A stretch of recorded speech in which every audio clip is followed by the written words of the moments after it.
Hello， 大家好，我係阿 Ken。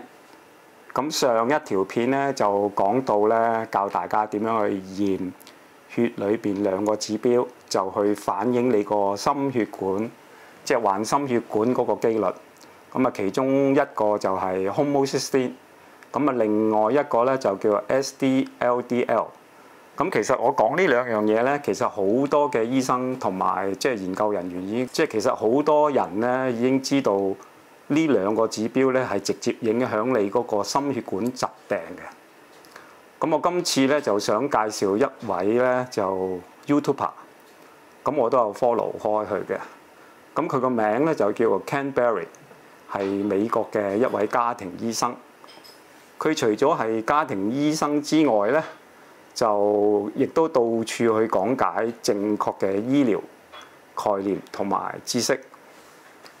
佢 YouTube 嘅頻道咧，亦都周不時請啲專業嘅研究人員同埋相關範疇嘅研究人員咧上去做 Q&A 嘅。咁今次我揀嗰一集咧，就係討論呢個低密度膽固醇同埋膽固醇方面嘅一條片。咁因為條片都頗長嘅，1個鐘頭16分幾嘅，咁我就會將佢拆為3集，附上中文字幕，就希望啲朋友咧睇得清楚同埋明白啲。咁點解要睇呢條片咧？呢條片佢都有介紹好多唔同嘅研究論文，同埋回顧式嘅論文。咁加上訪問嗰位神經科博士咧，咁佢個名就叫做 David Diamond。咁佢早期咧，亦都係俾醫生咧判斷咗係高膽固醇，甚至勒令叫佢服用呢個降膽固醇藥。咁但係佢就冇就範，咁就去研究翻啲相關嘅論文同埋資料。咁直到今時今日咧，佢係冇食過任何膽固醇，而身體係冇異樣嘅。除咗佢透露嘅知識之外咧，佢而家亦都係研究呢個脂質學裏邊嘅研究員之一。咁啊，加上佢有啲現時藥廠即係賣廣告嗰啲論文咧，佢都有嘅。嗰項研究咧就研究降膽固醇藥嘅成效嘅。咁點知咧出嚟嘅結果咧1% 都冇。咁藥廠咧就化腐朽變神奇。1% 都冇嘅成效咧，即係可以誇大到咧，可以降低呢個心血管疾病咧個機率去到54%。咁啊，如果有興趣嘅朋友咧，不妨睇落去，你就會明白藥廠點樣去文字技巧咧，去氹所有嘅醫生或者病人咧去服食呢個藥物嘅。咁啊，希望呢條片就幫到大家。咁啊，而家就去片。Hello, my friends. Dr. Ken Berry here, family physician. Today I have the great honor of chatting with Dr. David Diamond, a PhD researcher who's been looking at the lipid hypothesis, total cholesterol, LDL cholesterol, familial hypercholesterolemia, and the research behind these topics. There's nothing more frustrating for someone to adopt a proper human diet, low carb, keto, ketovore, carnivore, and all of their metabolic markers be improving. They're losing weight, they feel better, they look better, they sleep better, but their damn cholesterol went up, their LDL went up, and their doctor stripped a gear and flipped out and told them to stop that immediately, start a statin or worse, and now you're confused. I thought a proper human diet sounds healthy, should be healthy. Why did it do this to my cholesterol? That's what we're going to be discussing today. And this is being filmed inside of our community, our private group. And our community members will be able to ask Dr. David questions today. And if you'd like to have that privilege in the future, when I have future preeminent guests like Dr. David Diamond on, consider becoming a member of our community. There's a link in the show notes. Let me bring this guy on. His brain is so full of information, I don't want to waste a second. Dr. Diamond, welcome. Thank you so much, Ken. I have such great admiration for you. It's a pleasure to be with you today. Thank you so much. It's always a pleasure to chat with you, either in person or remote. I always learn something new. we've got a good topic today, because there are literally hundreds of thousands of people around the world, maybe millions at this point, who have adopted a very low carbohydrate diet to correct metabolic disease. They're trying to reverse type 2 diabetes, fatty liver, hypertension, obesity, and a host of other maladies that they've heard from me and other people that, hey, you can fix that just by eating a proper human diet. And they did that. They did it. And then they went to their doctor for the routine checkup, and all of a sudden they have high total cholesterol and high LDL cholesterol. And the doctor is seemingly blind to the improvements in their triglycerides and HDL and A1C and fasting insulin. They don't see that. All they see is the elevated cholesterol. Oh my God, you're going to kill yourself with a heart attack. Here's a prescription. So let's break this apart. I've got your slides uploaded so we can reference those at any time. And first, tell us just a little about your background. I've got your bio in the show notes, but what brought you to worrying about this, thinking about this, studying, researching, publishing about this topic? Okay, just great introduction. And let's just go back. I got my PhD in neuroscience. I started studying neuroscience 45 years ago. Developed a career, been doing neuroscience ever since. I'm still a neuroscientist. Another question is, why is a neuroscientist studying heart disease?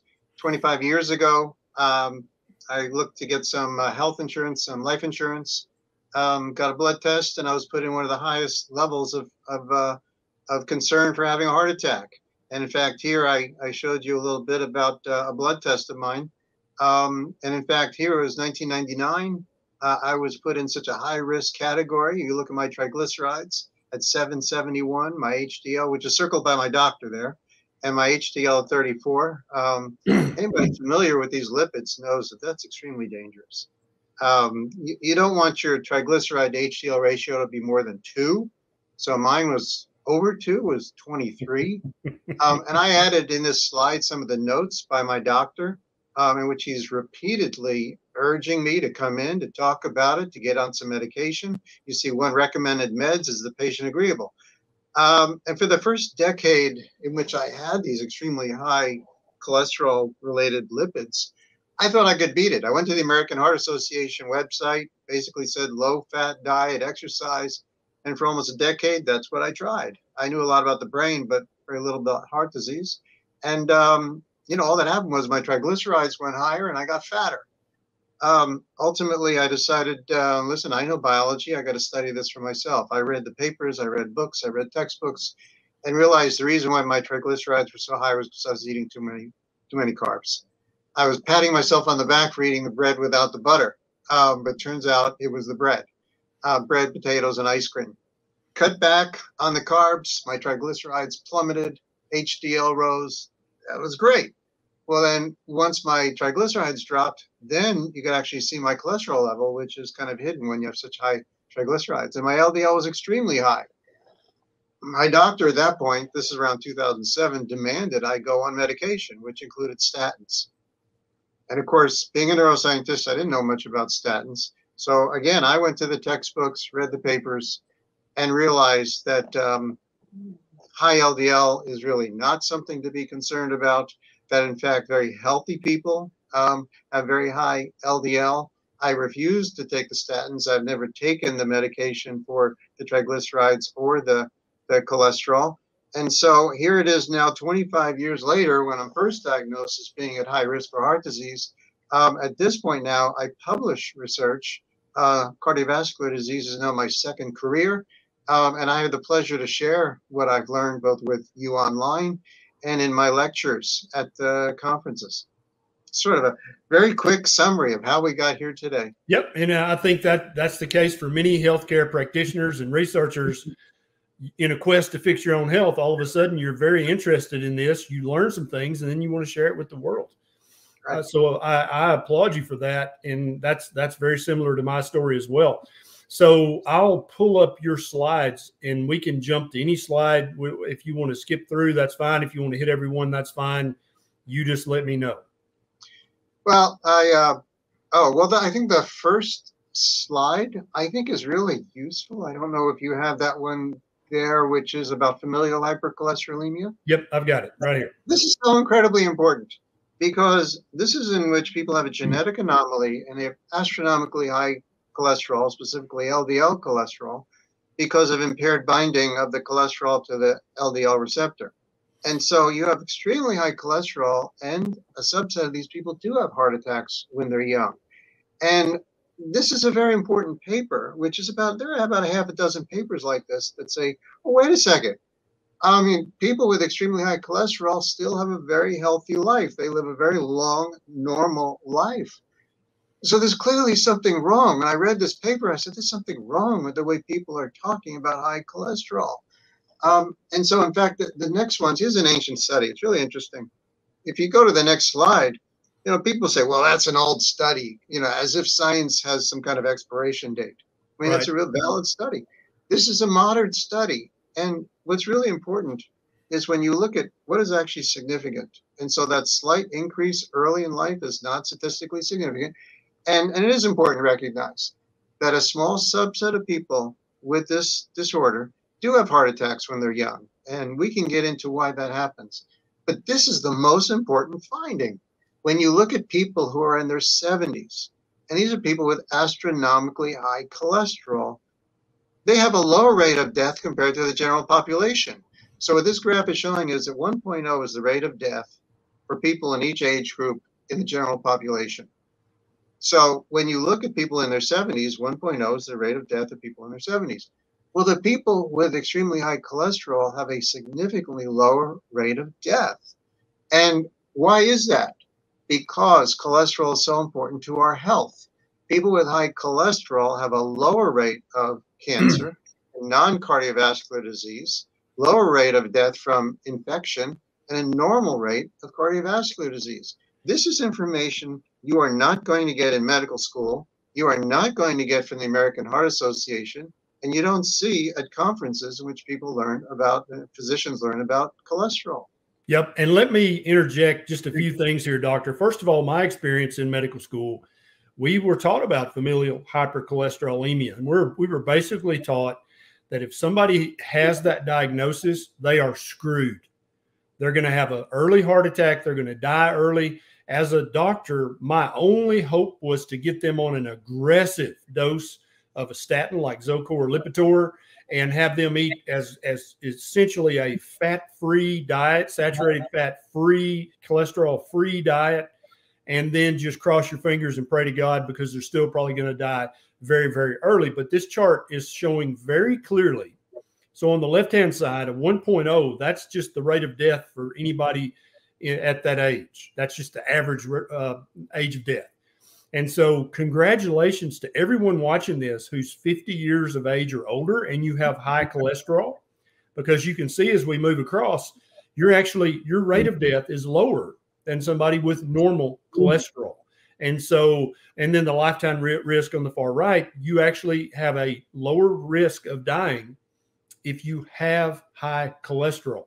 So congratulations. Yeah, and what's a travesty is that is not only still taught, that has now been put on children. They're now doing blood tests on children and putting them on lipid-lowering medications such as statins. And so this to me is so terribly wrong. And also in many cases, when somebody adopts a very low carbohydrate diet, which by definition is going to be higher in fat than they used to eat, higher in saturated fat, so about 1/3 of people develop very high total cholesterol and very high LDL cholesterol. In many cases, it's the highest number that their doctor has ever seen someone's cholesterol be. And they so appear as if they've got familial hypercholesterolemia. Exactly. That's the first thing they think, oh, you've got familial hypercholesterolemia. Much like Dr. Diamond's doctor, back when he had triglycerides of 700, it would have been understandable if his doctor had said, David, I think you've got familial hypertriglyceridemia. Right. But he didn't. He was just eating too many carbs for his personal physiology. And so I think that's very important to understand why your doctor reacts the way they do. They're not evil or stupid. That's just how they were taught. And when they see a cholesterol number higher than they've ever seen, that has to be familial hypercholesterolemia in their mind. Although there's special testing that you have to have done to actually diagnose FH. You can't just see a really high cholesterol and go, oh, that's it, you've got FH. That's not how it's supposed to be done, but that is how it often is done. And I would like to say at this point, most doctors are not like you. Most doctors, when they are told high cholesterol is bad for you and it's genetically determined, or high triglycerides, bad is genetically determined, they stop right there and accept what they've been told. Yes. Unlike most doctors, you've actually gone to the literature with a critical eye and say, wait a second, it's not so simple. Diet and lifestyle interact. And then the question is high cholesterol really so bad for you? And you, unlike most doctors, have realized, no, it's not intrinsically bad for you. Absolutely. Now, this actually goes beyond familial hypercholesterolemia. So I wanted to include this slide because this is work that I've just had the great pleasure to work with. I'm the only PhD in this group. All the others are MDs. And we evaluated the literature. And here you've got MDs that are, again, evaluating the literature, not just taking what they've been told. And we reviewed every paper on people with extremely high LDL. And what's remarkable is there's not a single paper that showed premature death in people with the highest LDL. And this isn't familial hypercholesterolemia. This is the general population. So this is saying, in general, if you're over 60 years of age and you've got very high LDL, you are as healthy and even healthier than people in the general population with low LDL. Absolutely. And we know that having that LDL is also a molecule that helps the immune system function. And many doctors either were never taught that, because I don't remember being taught that, or they just have never thought about it. But LDL is vital for proper function of the immune system. And indeed, we see people with the highest cholesterol, they die less often of infection, and they die less often of cancer, and they die less often of autoimmune disease. So that fits perfectly into the model. Once you understand that LDL cholesterol, your immune system uses that. It's a good thing to have that. It's just an important point to make that LDL actually works with our white blood cells to eliminate viruses and bacteria, as well as precancerous cells. And so the cardiologists aren't aware of this. The immunologists should be very much aware of it, but you don't hear that from them when you look at people with high LDL. So yeah, we need to think of LDL as a beneficial molecule, not as something that evolution seems to have designed to be able to cause harm. Absolutely. And here I just included, I think it's worth seeing, there is a vast amount of literature on this topic we just mentioned. You can manipulate LDL levels in animals and then expose them to bacteria. And what you find is that if you artificially lower the LDL in animals, they're much more likely then to die of disease, such as from sepsis. And you reduce the functioning of their immune system. And so here it is, it's so clear. When you look at people who study the immune system, and I have it underlined, LDL is a component of the immune system, and specifically, the LDL protects us against the kind of infection which can be fatal from bacteria. Absolutely. And now this I think is an incredibly important finding, because we have a way of assessing future risk of heart attacks. And that future risk has been known for decades, and it's the coronary artery calcium.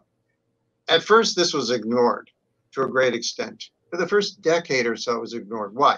Because there's no drug that will lower coronary calcium. That's the first thing. So people with high coronary calcium, the doctor can't help you because you can't give a drug. And the second thing is the coronary calcium. Higher it is, the more likely it is you're going to have a heart attack. And it's independent of your LDL levels. So it says there is another measure that tells you whether or not your diet and lifestyle and potentially genetics is increasing your risk for developing a heart attack. That's your coronary calcium. Ideally, you want it to be 0. And as it goes higher and higher, it increases your risk of developing a heart attack. Now, what's so important here is, again, you've got people with the familial hypercholesterolemia. And as you said, Ken, a doctor sees that, taught this in medical school, and this is in a doctor's practice. You got, which is also called FH, you've got to lower your cholesterol. Well, look at these people who have 0 coronary calcium. And that's the group here in red. And they have 0, which is in that middle graph. and they have no events, no heart attacks. That's the red line that goes straight across over 10 years. And the people who do have the heart attacks are the ones that have the high coronary calcium. That's that middle graph in which the CAC is over 200. So these people are at risk. And yet the LDL between these two groups, that's the red and the blue bars, is no different. So the LDL does not tell you who is going to have a heart attack. What really matters? Your glucose, your blood sugar. Those people with higher blood sugar, and that's the graph on the right, they're the ones that had more heart attacks. Again, it's independent of the cholesterol.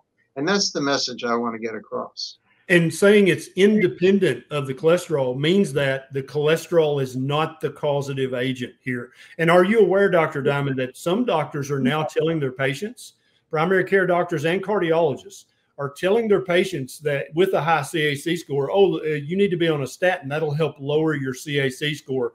Although I'm unaware of any research showing that a statin or a Repatha or Praluent will actually lower, has been shown to lower CAC scores. Are you aware of any research? It's even worse than that. Not only do the statins not lower the coronary calcium, it's actually accepted. This is a fact. Statins increase coronary calcium. I mean, just let that sink in a bit. There are numerous studies that show that statins increase coronary calcium. Now, you got to understand, this was a problem for the statin advocates. And this is the solution they came up with to this problem. They decided that the increase in coronary calcium from statins is a good thing. Everybody agrees. Everybody agrees high coronary calcium is a bad thing. But if the statins increase the coronary calcium, that's a good thing. And what they say is the statins draw in the calcium into your artery where it doesn't belong, and it stabilizes your plaque. There is no evidence for that whatsoever. But this is the explanation they came up with to explain why statins is a good thing for statins to increase coronary calcium. Absolutely. Absolutely. And I can't, when I first heard that from one patient who told me that, I'm like, they can't be saying that. And then I've since heard it from multiple people in our private community who went for a follow-up with their cardiologist. And they're like, yep, sure enough, they told me that it'll lower my CAC score. And I'm like, that's just factually inaccurate. It is inaccurate. There's no study show. And I have to say, there's no treatment at all. And even though we like the low-carb diet, there's been no controlled study that I know of. No drug, no treatment that's confirmed to lower coronary calcium, which kind of makes sense. I think once the calcium is in there, it's probably pretty much locked away in there. I would love to see an interaction that lowers coronary calcium. Kind of the important thing to remember is it's not just the calcium score, it's the change over time. And so the people who have progressing increasing in coronary calcium, those are the ones that are much more likely to develop heart disease than just having one-time measure high coronary calcium. So I don't think you have to look at it, well, I got a high score, therefore it's inevitable I'm going to have a heart attack. It's not like that at all. Yes. Now, if you don't mind, doctor, I'm going to entertain questions from our community as we go by, as they come in, if they're relevant. Whitney says, an otherwise healthy woman at 42, is there a threshold number I should worry about for LDL as a person with familial hypercholesterolemia if my HDL triglycerides are within healthy range? So she's saying I'm metabolically healthy, but my LDL is very high. Is there a number I should worry about? So let me make this as clear as possible to Whitney. And of course, I always have the disclaimer. First of all, I'm a PhD. Second, I'm not giving medical advice. We always have to be careful about that. But let's just go based on the science. There is no evidence that high LDL alone causes heart disease. There is no number you need to be concerned about. That's just simply a scientific statement. Now, what we will get to, and we have some slides on this, is that there are concerns people with FH should have. And this particular slide, I think, is very useful. The timing is great. This is a study on people with FH. So what's important is all the black bars. Those are people who have very high LDL. But understand, you're looking at CAD stands for coronary artery disease, coronary heart disease. And what's so important is what you look at, the insulin levels, that's fasting insulin, and you look basically at their waist size. So are they overweight? And it's really not until you see the people that have high fasting insulin, and especially high fasting insulin, and they're overweight, that you see a dramatic increase in the rate of heart disease. You're like with high insulin and overweight, you're over 7 times more likely to have a heart attack than someone who does an FH. But what's really important, if you look at the low with the black bar, those are people that have FH in very high LDL levels, and they don't have significantly more heart attacks than the people who don't have high LDL. This just is more evidence, and this is from a paper that I published with a bunch of PhDs and MDs. We reviewed the literature. LDL by itself does not cause heart disease. So in answer to her question, there is simply no evidence of a threshold level of LDL that will cause heart disease by itself.